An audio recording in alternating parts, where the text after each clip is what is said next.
어제 저녁에 있었던 재밌는 모임 이야기를 하려고 합니다. 어제 언론사에 근무하는 또는 근무했던 기자 출신 4사람이 저녁을 먹었습니다. 먹고 나서 어떤 자리에 가서 이야기를 하다가 노래 이야기가 나왔습니다. 4사람이 다 노래를 좋아하고 노래방에도 자주 가는 사람들입니다. 나이는 50대, 60대, 70대, 제가 그 중에서는 나이가 제일 많았습니다. 이야기 저야기 노래를 하고 그 다음에 좋아하는 노래를 유튜브를 검색해서 듣곤 하다가 황영웅에 이르게 되었습니다. 그래서 황영웅이 화제가 되었습니다.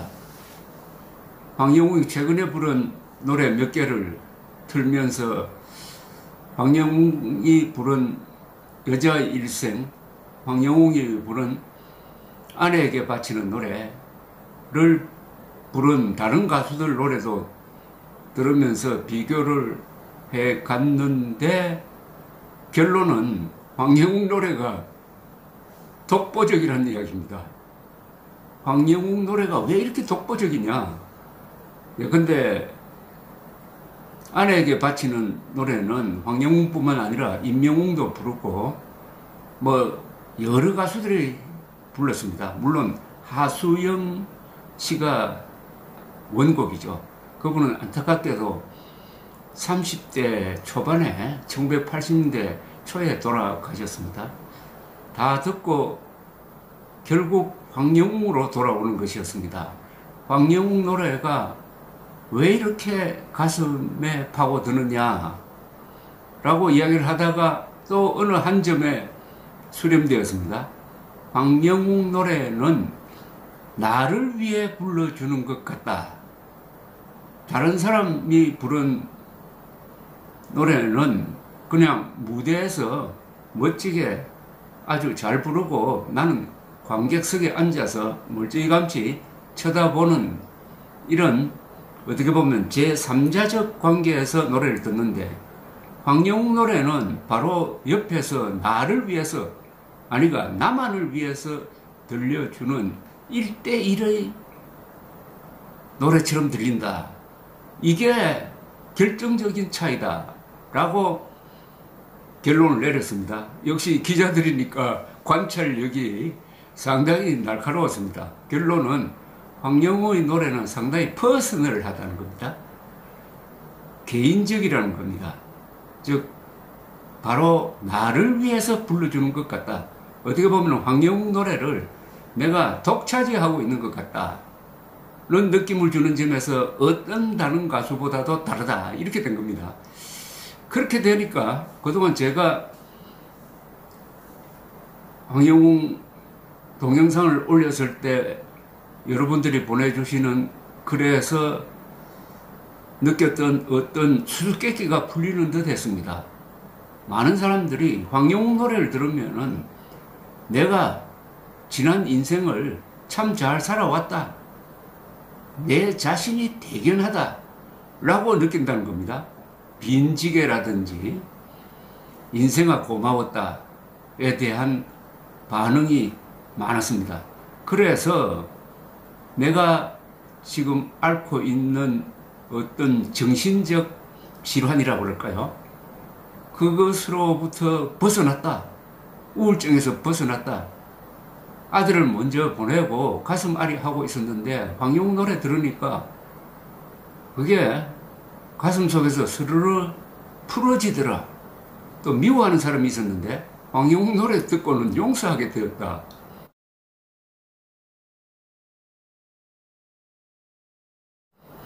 이런 게 다 이해가 되었습니다. 황영웅 노래가 갖고 있는 설득력입니다. 신비한 설득력입니다.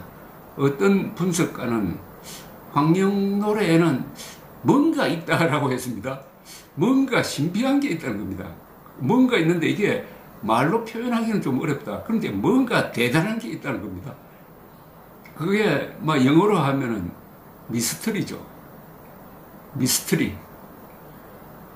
사람이 살다가 보면은 또 이 우주를, 인생을 이렇게 관찰하다가 보면은 뭔가 이상하고 경이로운 게 있습니다. 그게 미스터리입니다.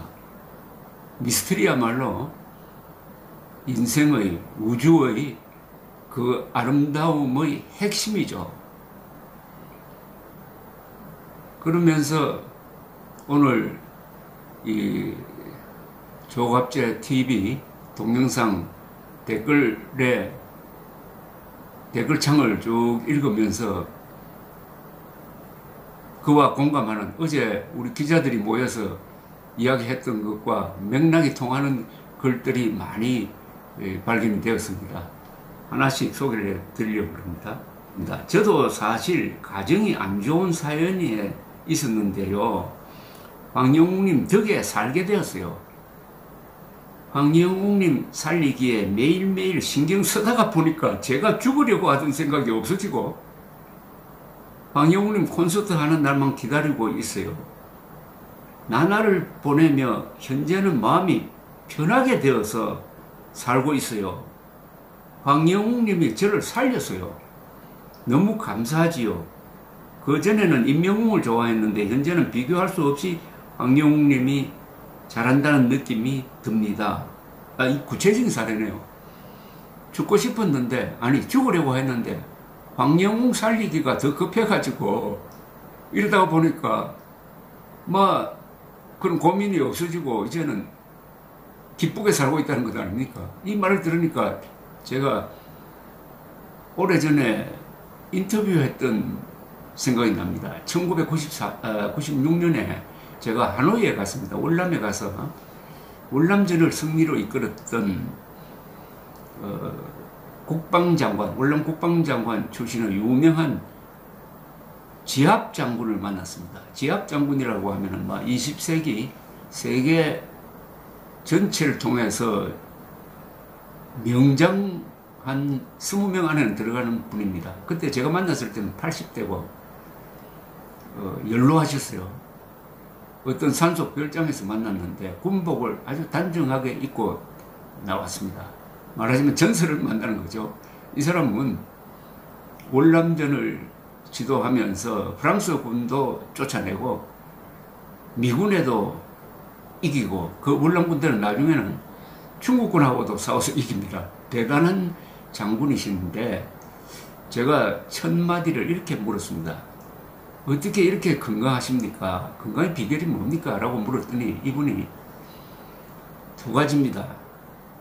나는 아침에만 일어나면은 맨손 체조를 합니다. 또 항상 남을 생각합니다. 라고 했습니다. 항상 남을 생각합니다. 그 말이 오랫동안 남았습니다. 항상 남을 생각하면은 자신의 무슨 이해관계를 잊게 되는 거죠. 사소하게 되는 거죠. 나의 이해관계 이런 건 아무것도 아니다. 그러나 나와 같이 싸웠던 누구누구는 지금 병석에서 신음하고 있고 누구누구는 지금 가난 속에서 허덕이고 있는데 하면서 그런 사람들을 생각하기 시작하면은 건강해진다는 겁니다. 그게 바로 정신적인 건강이죠. 남을 생각하면 정신적 건강이, 그리고 맨손 체조하면 몸의 건강이, 그래서 장수하고 있다. 이분이 100살 넘게 사셨습니다. 그분 이야기와 똑같은 이야기입니다. 황영웅 생각하다 보니까 내가 죽으려고 하던 생각 자체가 없어져 버렸다.